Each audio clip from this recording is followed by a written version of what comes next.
जागं होणं. वैदिक संस्कृती, आमची हिंदू धर्म संस्कृती खरं तर इतकी सुंदर आहे, इतकी प्रभावी आहे की ती झोपलेल्याला जागं करतेच, उठलेल्याला धावायला लावते. आणि सध्या अशी परिस्थिती आहे की मन, मेंदू आणि मनगट सगळंच मरगळलेल्या अवस्थेमध्ये आहे. धर्माची अवस्था बिकट होऊन बसली आहे. म्हणून मग विधिनिषेधात्मक अवस्था सांगणारी व्यवस्था पूर्वसुरींना आमच्या समोर आणावी लागली आणि त्यालाच आम्ही धर्म असं नाव दिलंय. पण या धर्माच्या बद्दल बोलताना बऱ्याच वेळा आपल्याला असं वाटतं धर्म म्हणजे काहीतरी अवघड, काहीतरी वेगळं. धर्म म्हटलं की अनेकांच्या डोक्यामध्ये काहीतरी वेगळाच विचार येतो. धर्म ही अफूची गोळी आहे असं म्हणणारा कार्ल मार्क्स इथे येऊन गेला होता. मला असं वाटतं अफू खाऊन केलेलं विधान होतं की काय ते. पण ज्ञानोबांनी या श्रुतीशास्त्राला माऊली असं संबोधन दिलंय. पै अहितापासून सोडविती, हित देऊनी वाढविती, नाही गा श्रुती परवती माऊली जगा. आई लेकरू चुकलं तर त्याला 2 रट्टे घालते, पण तीच आई, तेच लेकरू जर आजारी पडलं तर त्याच्या उशा पायथ्याशी बसते की नाही. धर्म आमचा आईसारखा आहे. त्यामुळे आईच्या कळवळ्यांनी या धर्मशास्त्रांनी आम्हाला काही विधिनिषेधात्मक अवस्था व्यवस्था दिल्या. काय करावं आणि काय करू नये, डूज आणि डोंट्स. काय करावं जीवन जगत असताना, मानवी जीवनाची कृतार्थता कशामधून होऊ शकते, जीवन परिपूर्ण दिशेला कसं जाऊ शकतं, याचे नियम आणि याचे मार्ग सोपे करून संतांनी सांगितले. तेणेची पंथे चालो जाता, न पडेची गुंता कोठे काही. सगळे गुंत्यात फसलोय आम्ही आणि या गुंत्यातून बाहेर पडायचं असेल, सगळ्या प्रश्नांची उत्तर मिळवायची असेल तर संतांनी घालून दिलेला मार्ग, त्या मार्गावरून चालायचं. आणि मग काय करायचं, माणूस जन्म मिळाला. समर्थ रामदास स्वामी दासबोधात म्हणतात, पशुदेही नाही गती, ऐसे सर्वत्र सांगती, या नरदेहीच प्राप्ती परलोकाची. एकनाथी भागवत संत श्रेष्ठ एकनाथ महाराज, या नरदेहा माझी पहा हो, अति दुर्लभ मनुष्य देहो, सकल देहा माझी पहा हो, अति दुर्लभ मनुष्य देहो, त्याची या प्राप्तीचा संभव, तो अभिप्रावो अति दुर्लभ. या नरदेहेचे ज्ञाने सच्चिदानंद पदवी घेणे एवढा अधिकार नारायणे कृपावलोकने दिधला. त्यामुळे मनुष्य जन्माला यायचं आणि काय मिळवायचं, आयुष्याच्या साधने सच्चिदानंद पदवी घेणे. सच्चिद आणि आनंद या पदवीला आम्ही प्राप्त होऊ शकतो, जी माऊलींनी मिळवली, जी तुकोबरायांनी अवस्था प्राप्त केली. म्हणून तर सच्चिदानंद मूर्ती पाय दाखवी आम्हा, असं रामेश्वर शास्त्रींनी आरती केली महाराजांची. त्यामुळे या स्थितीला जर आम्हाला पोहोचायचं असेल तर माणूस आणि पशु यामध्ये एकच मोठा फरक आहे की माणसाला नियम घालून दिलेत शास्त्रकारांनी, धर्मानी.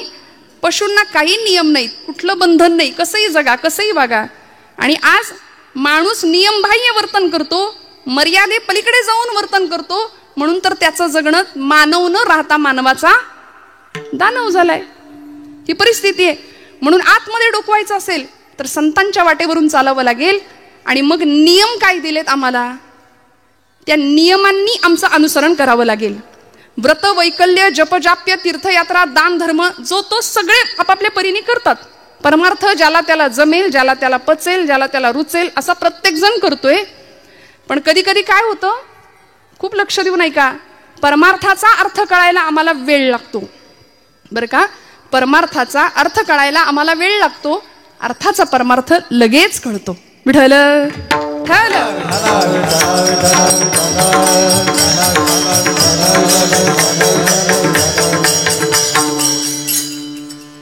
आहे की नाही. अर्थाचा परमार्थ बरोबर कळतो म्हटलं. अर्थ आता लक्षात आलं ना.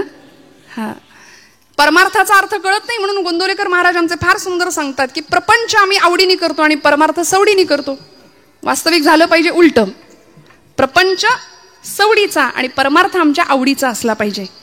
त्यामुळे मग पांडुरंग परमात्म्याशी संलग्नता, एकरूपत्व जे संतांनी प्राप्त केलं, 28 युगांपासून पांडुरंग परमात्मा तिष्ठत उभा आहे. आणि आजच्या दिवशीचं महात्म्यच असं आहे की या एकादशीला आणि आषाढीला भगवंत सांगतात, आषाढी कार्तिकी विसरू नका मज, आषाढी कार्तिकी विसरू नका मज, आषाढी कार्तिकी विसरू नका मज, आषाढी कार्तिकी विसरू नका मज.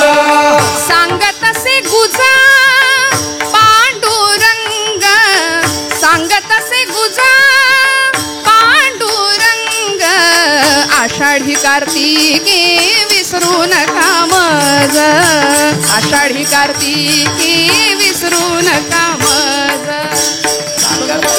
गुजा पांडुरंगा, सांगत असे गुजा पांडुरंगा, आषाढी कार्तिकी विसरू नका मज, आषाढी कार्तिकी विसरू नका मज. सांगत असे गुज पांडुरंग. आषाढीची वारी आणि कार्तिकीची वारी का महत्वाची? आपल्याला वाटतं म्हणून नाही जायचं, संतांनी सांगितलंय म्हणून जायचंच. पण खरं सांगू, हे कोण म्हणतंय? पांडुरंग परमात्मा गुज सांगतो. कुणाला? नामदेव महाराजांना. आषाढी कार्तिकी विसरू नका मज, सांगत असे गुज पांडुरंग. गुज म्हणजे काय हो? गुज गोष्टी. सोपं सांगू, आपल्याला सगळ्यांना कळेल. मराठी भाषा आपल्याला फार आवडते ना. आपल्या मराठीत सिक्रेट. देवाचं सिक्रेट काय माहितीये का? देव कुणाला सांगतो? आता संतांनी आपल्या गुज गोष्टी कुणाजवळ केल्या? देवाजवळ केल्या. देवानी आपल्या गुज गोष्टी खास असलेल्या, सखा मानलेल्या आपल्या संतांजवळ केल्या.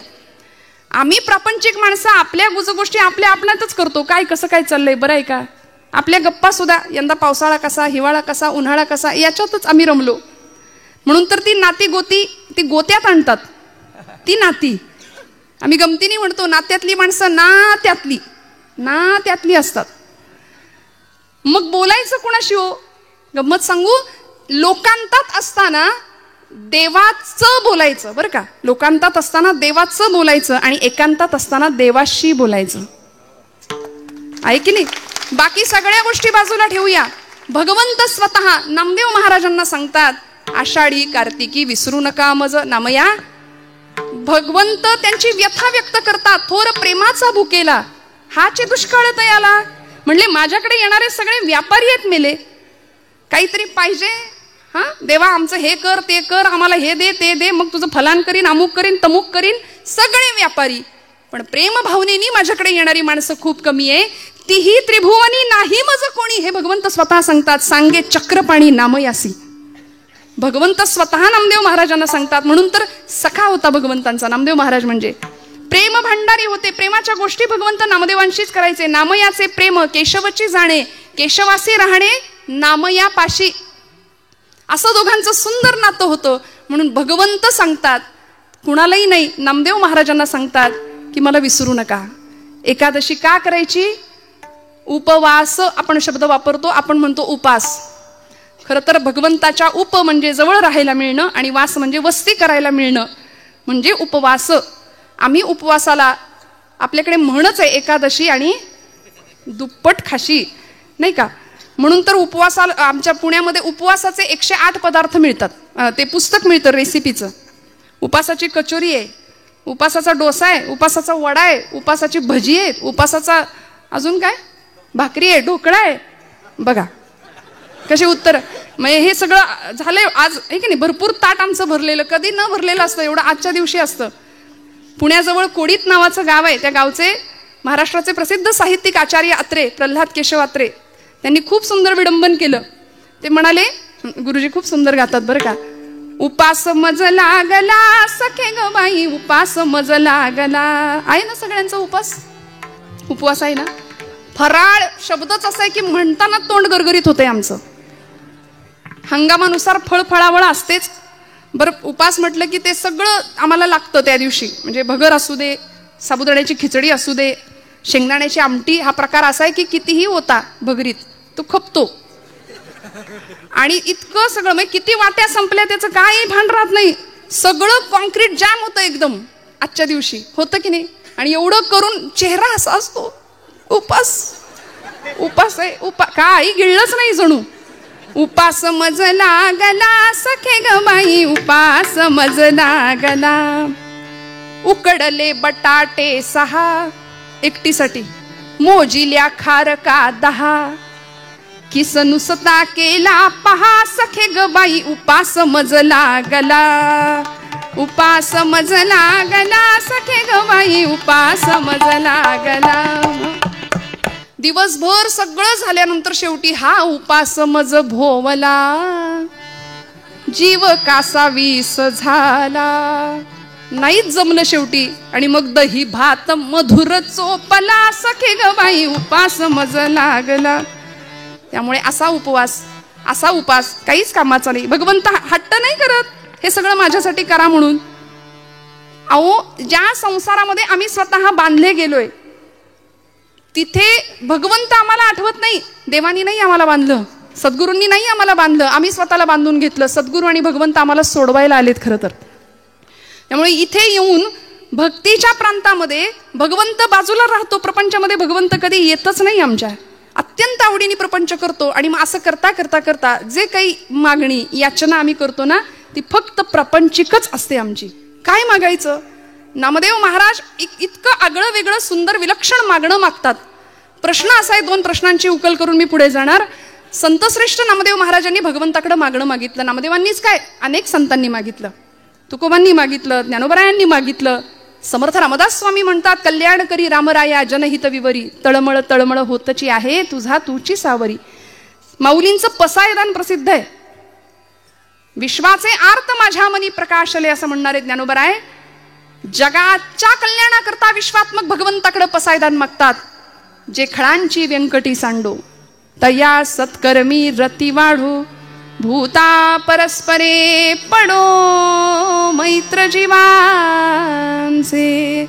खळांची व्यंकटी सांडू दे, दुष्टांचा दुष्टपणा नष्ट होऊ दे म्हणाले. इतकं उदात्त. जगाच्या पाठीवर इतकं ताकदीचं मागणं कुणीच नाही मागितलं. मागणारा तितक्या ताकदीचा, देणारा सुद्धा तेवढ्याच ताकदीचा आहे. ज्ञानोबांचं मागणं आम्हाला सगळ्यांना माहिती आहे. ज्यांचा अभंग आपण निरूपणाला घेतलाय त्या नामदेव रायांचं पसायदान प्रसिद्ध आहे. आकल्पायुष्य भावे तया कुळा माझी या सकळा हरिचिया दासा. हे नामदेवांचं मागणं प्रसिद्ध आहे. प्रश्न असा आहे, संत का मागतात? जर संत आहेत तर ते मागतात का? मागायची गरज का पडते? कारण भगवद्गीतेच्या 12व्या अध्यायामध्ये भगवंताला मला प्रिय भक्त कोण आहे याचं उत्तर भगवंत सांगतात ना. अनपेक्ष शुचिर दक्ष उदासीनो गतव्यथा सर्वारंभ परित्यागी यो मद्भक्ता समे प्रिय. अनपेक्ष, ज्याची कुठलीच अपेक्षा नाही. आणि भक्तीचं सगळ्यात मोठं लक्षण आहे निष्काम, काहीच नको. सध्या मिशनपेक्षा कमिशनला जास्त महत्व आहे. निष्कामता भक्तीमध्ये नाही ना. त्यामुळे अशी निष्कामता ज्याच्याकडे आहे तो भक्त मला प्रिय आहे असं जर भगवंत म्हणतात तर संतांनी का मागितलं? त्याचं कारण मला असं पहिलं वाटतं की देवच मागे लागला माग माग म्हणून. अहो देवच मागे लागले, काहीतरी मागा काहीतरी मागा. भानुदासांच्या मागे भगवंत लागले होते, महाराज काहीतरी मागा. पण भक्तीतलं सामर्थ्य भानुदास महाराजांचं असं होतं, ज्याला आपण ॲटिट्यूड म्हणूया नाही का, असं सुंदर कॉन्फिडन्स होता. म्हणाले देवा मला काहीच नको, तुलाच काही हवं असलं तर तू माझ्याकडे घे मागून, तुला काही हवं असेल तर मागून घे. आणि भगवंत तिथे याचकाच्या भूमिकेमध्ये राहतात आणि आपल्या भक्ताला म्हणतात की मला तुमच्या कुळात अवतार घ्यायला, जन्म घ्यायला परवानगी द्या. मग भानुदासाचे कुळी महाविष्णूचा अवतार एकनाथ बाबा जन्म घेतात त्या कुळामध्ये. त्यामुळे कायिक नियम, वाचिक नियम आणि मानसिक नियम सांगत असताना संतश्रेष्ठ श्री नामदेवराय महाराज पांडुरंग परमात्मा ज्यावेळी विचारतो नामदेवा काहीतरी मागा काहीतरी मागा, नामदेव महाराज पहिला नियम सांगतात भगवंतांना अभंगाच्या प्रथम चरणात. देह जावो अथवा हो, देह जावो अथवा हो, देह जावो अथवा हो, देह जावो अथवा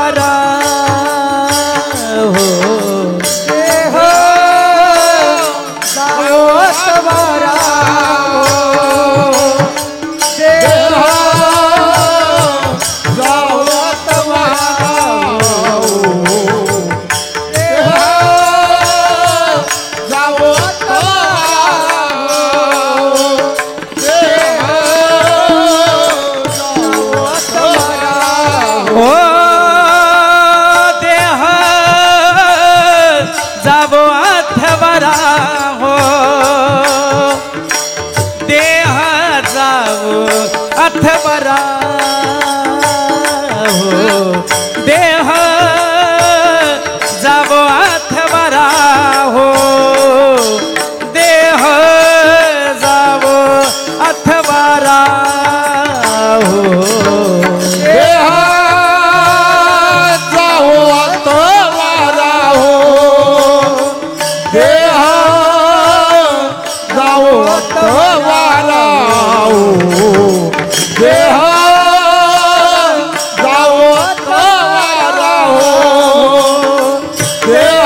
पांडुरंगी दृढ भाव पांडुरंगी दृढ भाव चरण सोडी सर्वथा चरण सोडी सर्वथा चरण न सोडी सर्वथा चरण न सोडी सर्वथा.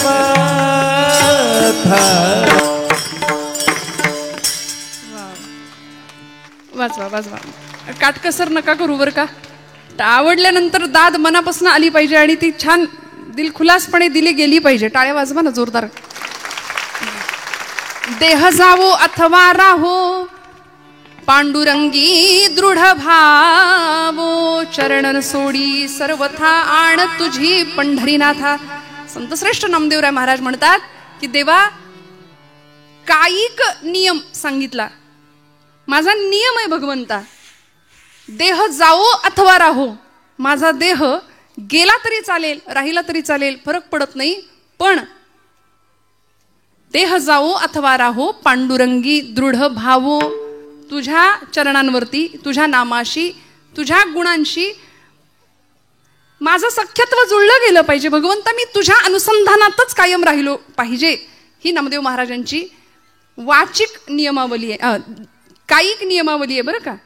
कायिक तप, देहाचं तप आहे की भगवंतासाठीच हा देह समर्पित करणार आहे. मना चंदनाचे परित्वा झिजावे समर्थ म्हणतात. देह या शब्दाचा अर्थच असा आहे, यद्दहते नित्यम तद्देहम, जो सतत जळतोय त्यालाच म्हटलंय देह. नामदेव महाराजांना माहिती आहे हा देह जाणार आहे, देह जाईल जाईल, त्यासी काळोबा खाईल. देह हे काळाचे धन कुबेराचे, तेथे मनुष्याचे काही आहे, संपणार आहे. नामदेव महाराज म्हणतात देह संपला तरी चालेल, राहिला तरी चालेल, पण तुझ्याशी अनुसंधान आमचं असलं पाहिजे. देह जावो अथवा राहो पांडुरंगी दृढ भावो, तो भाव आमचा तुझ्या चरणांजवळ दृढ असला पाहिजे. आणि असा देह यद्दहते नित्यम तद्देहम. तुम्ही म्हणाल कुठे काय जळतंय, देह जळतो म्हटलं ना मी आता. तुम्ही म्हणाल कुठे काय जळतंय, आता अजून थंडी म्हणावी अशी नाही सुरू झाली, पण आता हिवाळ्याचे दिवस सुरू होतील आणि काय जळतंय सांगताय. खरं आहे ना, जळतं बरं का.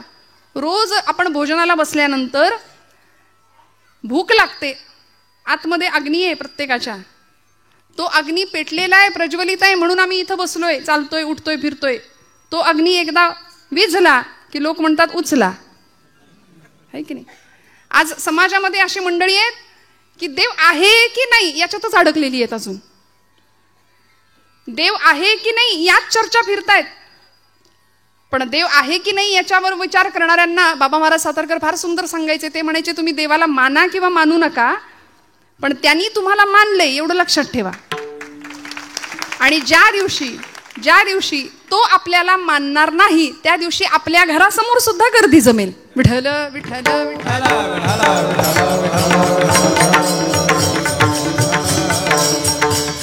त्यामुळे या देहामध्ये एक अग्नी आहे. डॉक्टरी शास्त्र त्याला जठराग्नी म्हणतंय. भगवंत म्हणतात अहम वैश्वानरो भूत्वाम प्राणिनां देहमाश्रिताः. तो वैश्वानर अग्नी आहे.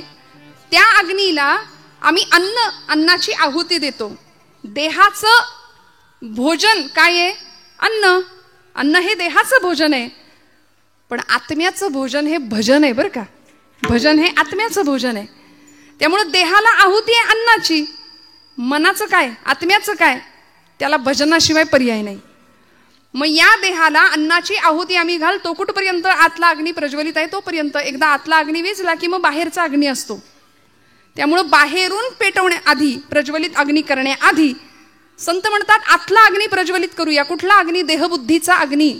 मी म्हणजेच देह आहे, ही जी धारणा आम्ही केली आहे ना आमच्या बुद्धीनी, तो मी म्हणजे देह नाहीये. या देहामध्ये असणारा मी कुणीतरी वेगळा आहे याची जाणीव करून घेणं आणि भगवंताशी तादात्म्य पावणं.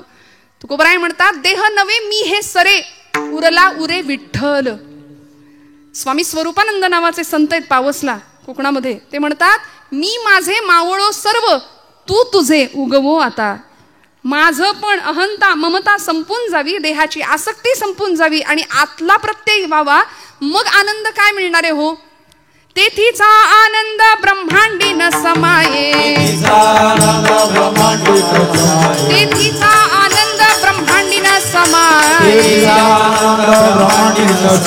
उपमेशी काय देऊ सुखा,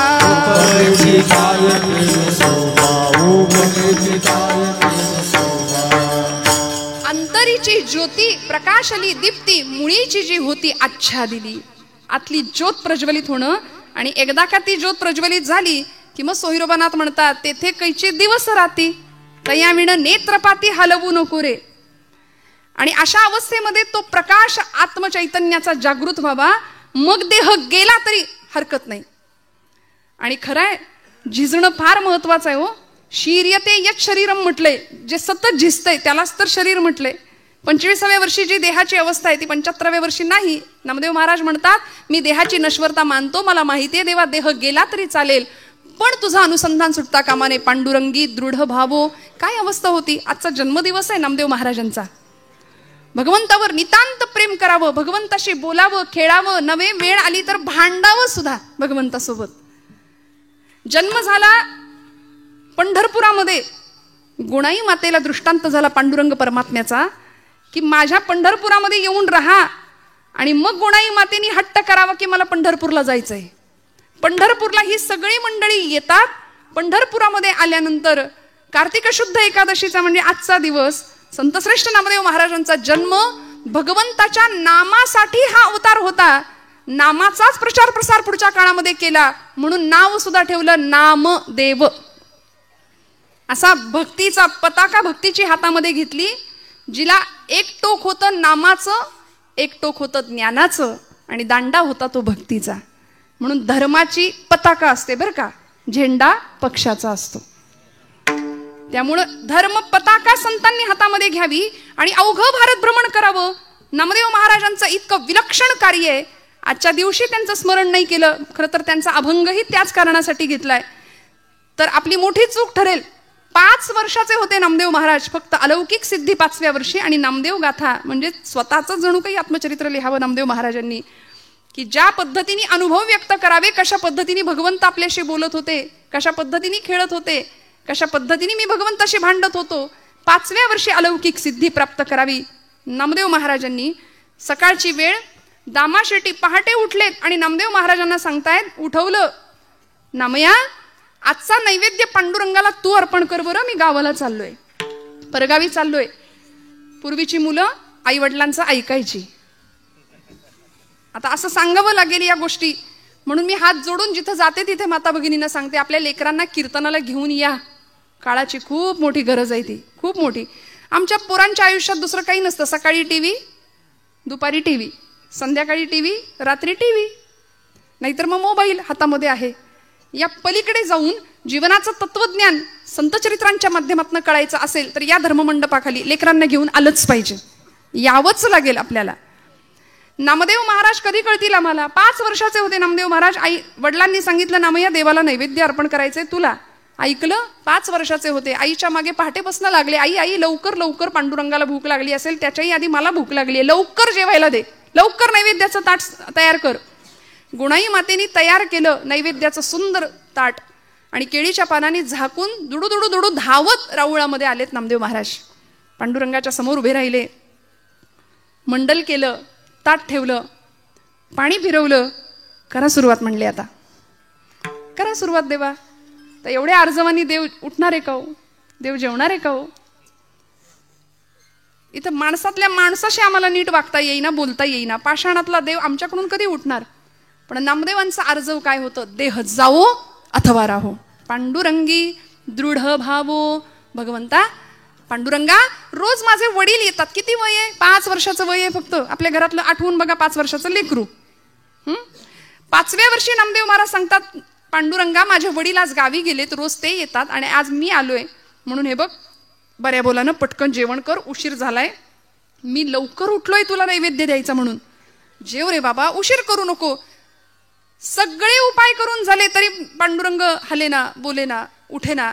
आणि एक क्षण असा यावा तितिक्षा काय असते, निष्ठा काय असते आणि दृढ भाव काय असतो. पांडुरंगी दृढ भावो काय असतो. नामदेव महाराज म्हणतात, देवा जर आता जेवला नाहीस ना बऱ्या बोलानं तर इथं या पायरीवर डोकं आपटून जीव देईन म्हणाले. आणि धावले ना. पायरीवर डोकं आपटणार, लागलंच नाही डोक्याला. मऊसर हात डोक्याखाली लागला आणि गाभाऱ्यातनं आवाज आला, नामदेवा दगडाचा देव कधी जेवतो का रे. नामदेव महाराज हुशार होते. नामदेव महाराज म्हणले, पांडुरंगा दगडाचा देव कधी बोलतो का रे. बोललास बोललास, चल चाटून पुसून स्वच्छ कर. सगळं ताट स्वच्छ करायला लावलं देवाला. आणि रिकामं ताट घेऊन नामदेव महाराज घरी येतात. गुणाई माता सांगते, नामया एवढा धीर नाही का रे धरवला कारट्या, सगळं संपवलंच नैवेद्याचं ताट. आई मला भूक लागली, लवकर जेवायला वाढ. गुणाई माता म्हणते, अरे जेवलास ना तिथे. नाही ग आई, ज्याच्यासाठी होतं तो जेवलाय. कोण. देव जेवला. हो आई, देव जेवला. नामदेवा खोटं बोलायला लागलास का रे. अगं आई नाही ग बाई, ज्याच्यासाठी होतं तो जेवला. कुणी बघितलं. अगं कुणी कशाला बघायला पाहिजे. या या डोळ्यांनी मी ग पाहिला, या या डोळ्यांनी मी ग पाहिला. देव जेवला ग देव जेवला, देव जेवला ग देव जेवला, देव देव जेवला ग देव जेवला. या या डोळ्यांनी, या या डोळ्यांनी मी ग पाहिला, या या डोळ्यांनी मी ग पाहिला. देव जेवला ग देव जेवला, देव जेवला ग देव जेवला, देव जेवला ग देव जेवला, देव जेवला ग देव जेवला.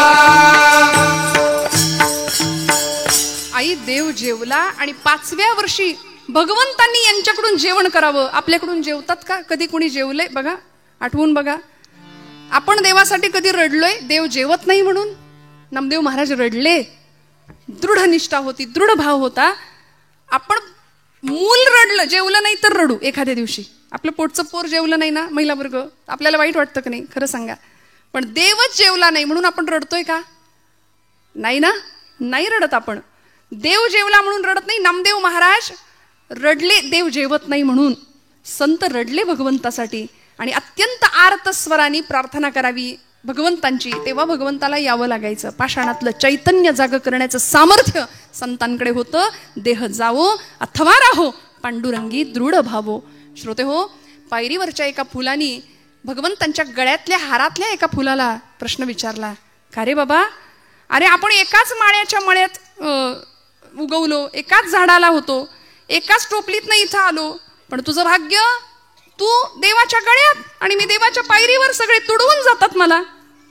देवाच्या गळ्यातल्या त्या हारातल्या फुलांनी उत्तर दिलं, बाबा रे तुझं खरं आहे, मी देवाच्या गळ्यात आहे आणि तू पायरीवर पडलास, पण देवाच्या गळ्यात इथं विराजमान होण्याकरता माझं काळीज आरपार करायला लागलं रे. मला सगळी सुई माझ्या काळजातनं घालून घ्यावी लागली. महाराजांचा अभंग आहे, साहून या टाकी घाये पाषाण देवची झाला पाहे. देह जावो अथवा राहो ही अवस्था असेल तर भगवंत आपलंसं करून घेतल्याशिवाय राहत नाही.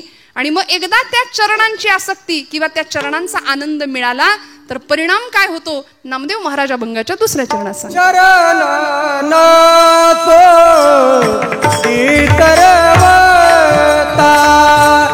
चरण तो इतरवता, चरण सोडी सर्वथा,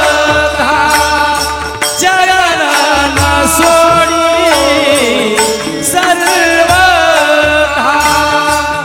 चरण तोडी सर्वथा, चरण तोडी सर्वथा, चरण सोडी सर्वथा, चरण सोडी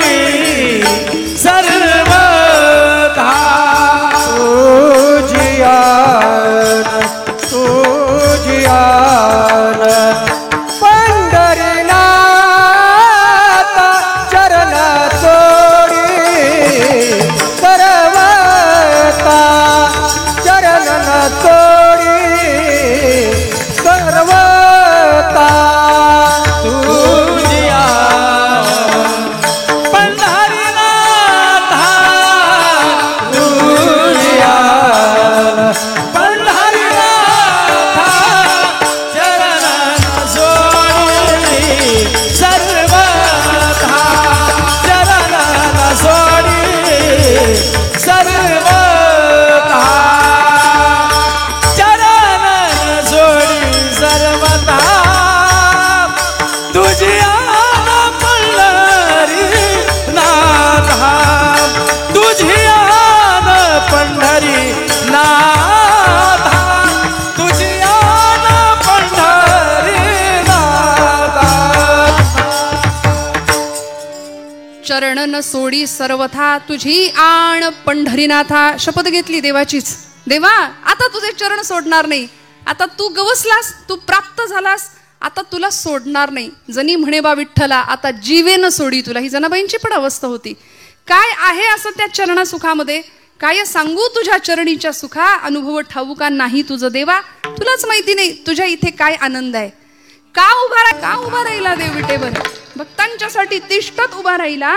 आणि प्रेमाचा भुकेला असलेला भगवंत, त्या भगवंताची ओढ खऱ्या संतांना लागली. त्या चरण सुखासाठी सगळी मंडळी आषाढी कार्तिकीची वाऱ्या करू लागली भगवंताला बघण्याकरता. काय आहे असं त्या भगवंताच्या दर्शनामध्ये काय मिळालं? नाथबाबांनी फार सुंदर सांगितलं. कृष्ण मूर्ती होय गे, कळो आली सोय गे, प्राणाचाही प्राणू पाहता, सुख सांगो काय गे. तुळशी माळ गळा गे, कस्तुरीचा टिळा गे, तुळशी माळ गळा गे, कस्तुरीचा टिळा गे. तुळशी माळ गळा कस्तुरीचा टिळा, तुळशी माळ गळा कस्तुरीचा टिळा.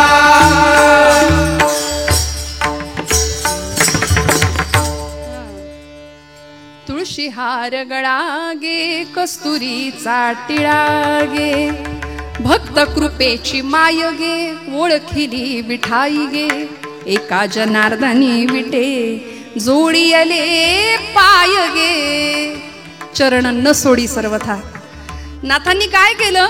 एका जनार्दनी विटे जोडियले पाय गे, तुळशी माळ गळा गे, कस्तुरीचा टिळा गे.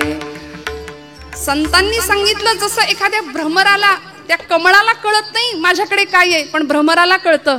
कुमुदिनी काय जाणे परिमळ भ्रमरा, सकळ भोगीतासे कुमुदिनी काय जाणे.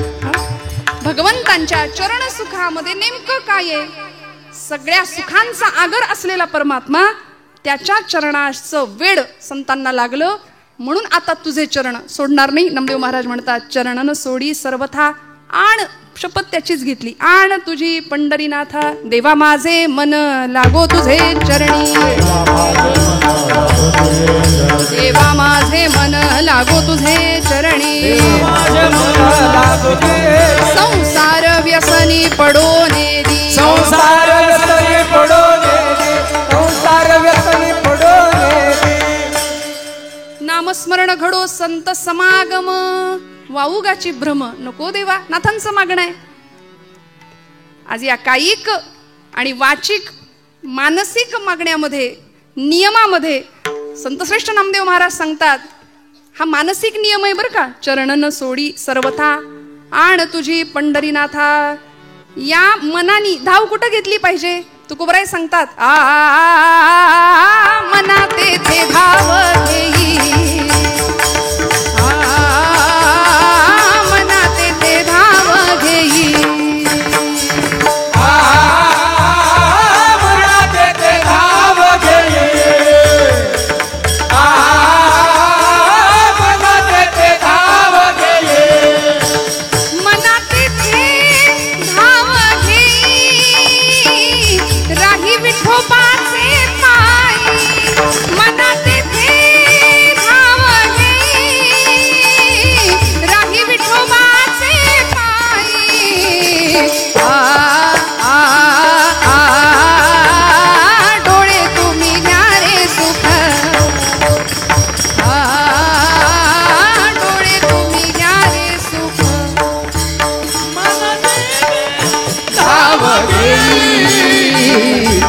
राही विठोबाचे पाय मनाचे धाव घेई राही विठोबाचे पाय